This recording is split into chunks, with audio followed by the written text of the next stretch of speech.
कौन कौन सी prediction general relativity theory की वजह से की गई है। पहली प्रेडिक्शन, ग्रेविटेशनल टाइम डायलेशन। इसके अकॉर्डिंग टाइम एक मैसिव ऑब्जेक्ट के नियर स्लो चलता है। इमेजिन करिए कि आप प्लेनेट के ऊपर हैं और आपका दोस्त ब्लैक होल के ऊपर है, तो आप दोनों के लिए टाइम रेट काफी अलग होने वाला है। आपके दोस्त के लिए टाइम काफी स्लो बीतेगा और आपके लिए टाइम काफी फास्ट बीतेगा। यही कॉन्सेप्ट है टाइम डायलेशन का। Means according to this theory of time dilation, time उस ऑब्जर्वर के लिए स्लो पास करेगा जो कि रिलेटिवली स्ट्रॉन्ग मास के पास है या फिर कहीं स्ट्रॉन्ग ग्रेविटेशनल रीजन के अंदर है, उसके मुकाबले जो उससे लेस ग्रेविटेशनल फील्ड रीजन के अंदर है। और इसे प्रूव करने के लिए काफी एक्सपेरिमेंट भी परफॉर्म किए गए, जैसे कि हाफेले किएटिंग एक्सपेरिमेंट, जिसमें कि एक एयरप्लेन के अंदर एक एटॉमिक क्लॉक को फ्लाई करवाया गया और इसमें रियलिटी में टाइम डिफरेंस पाया गया। हालांकि इसे प्रूव करने के लिए सर्वल एक्सपेरिमेंट परफॉर्म किए गए, जिसमें सबसे ज्यादा मेन एक्सपेरिमेंट जीपीएस सैटेलाइट और एटॉमिक क्लॉक का था। एक जीपीएस सैटेलाइट जो पृथ्वी की सतह से 20,200 किलोमीटर ऊपर रिवॉल्व कर रही है। ऑब्वियस सी बात है, इतनी हाइट पर ग्रेविटी कमजोर रही होगी। यहाँ पे एक वॉच पृथ्वी पर और एक वॉच जीपीएस सैटेलाइट में थी।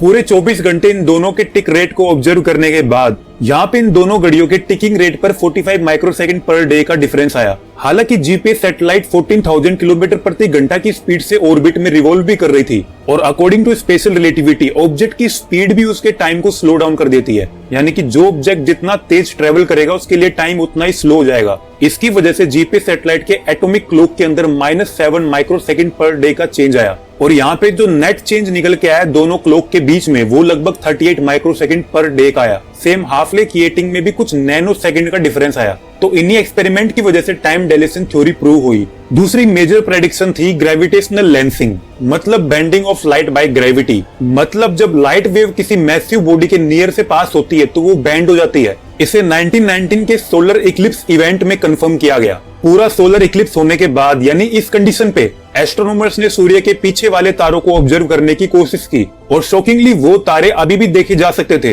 ये इफेक्ट कुछ इस प्रकार हुआ, तारे जो सूर्य के पीछे थे उनसे रिलीज हुई लाइट सूर्य के पास आकर कुछ इस प्रकार बैंड हुई और पृथ्वी तक खड़े ऑब्जर्वर तक पहुंची, जिस वजह से उसकी अपेरेंट इमेज यहाँ पे बनी। अगर ये लाइट यहाँ पे बैंड नहीं होती तो तारे को ऑब्जर्व नहीं किया जा सकता था। तीसरी प्रेडिक्शन इसकी फेरी हेलेन प्रिसिशन ऑफ मरकरी। इसके अकॉर्डिंग मरकरी का ऑर्बिट स्पेस टाइम कर्वेचर की वजह से शिफ्ट होता रहता है।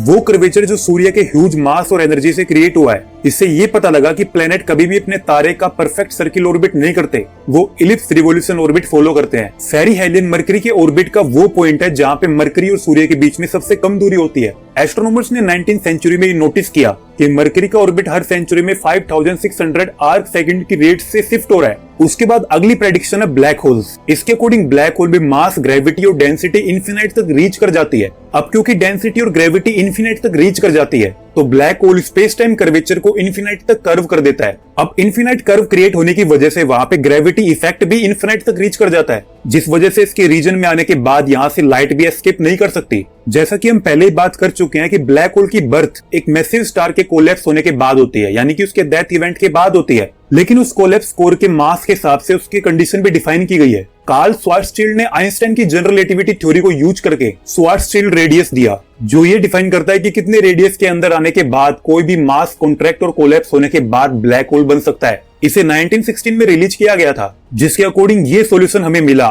RS = 2gm/c²। यहाँ पे R श्वार्ज़शील्ड रेडियस है, G ग्रेविटेशनल कांस्टेंट, M मास और C स्पीड ऑफ लाइट। यहाँ पे मास उस ऑब्जेक्ट का मास है जिसे ब्लैक होल में कन्वर्ट होना है और इसकी कैलकुलेशन से जो रेडियस निकल के आएगा उस मास को उस रेडियस तक कॉन्ट्रैक्ट और कंप्रेस होना पड़ेगा। वो मास जब उतने छोटे और कॉम्पैक्ट रीजन तक कंप्रेस हो जाएगा तभी एक ब्लैक होल बन पाएगा। फॉर एग्जांपल, अगर किसी तारे का मास 1.98 × 10⁻30 kg है तो इसे पूरे सॉल्यूशन के बाद 2.95 किलोमीटर के रेडियस के अंदर कंप्रेस करना पड़ेगा, तब जाके वो एक ब्लैक होल बन पाएगा। और ये जो फॉर्मूला है वो नॉन रोटेटिंग और नॉन चार्ज ब्लैक होल पर एप्लीकेबल है। हालांकि जनरल रिलेटिविटी ने 3 और ब्लैक होल के बारे में बताया है, जैसे कि कार ब्लैक होल जो कि एक रोटेटिंग ब्लैक होल है, राइसनर नोर्डस्ट्रॉम ब्लैक होल जो कि एक चार्ज ब्लैक होल की प्रेडिक्शन है, कार्ल न्यूमैन ब्लैक होल जो कि एक स्पिनिंग और चार्ज ब्लैक होल है। तो एक्चुअली जनरल रिलेटिविटी से ही ब्लैक होल की असल पहचान है। 95% प्लस हम ब्लैक होल के बारे में जनरल रिलेटिविटी की वजह से जानते हैं। उसके बाद ग्रेविटेशनल वेव्स की प्रेडिक्शन।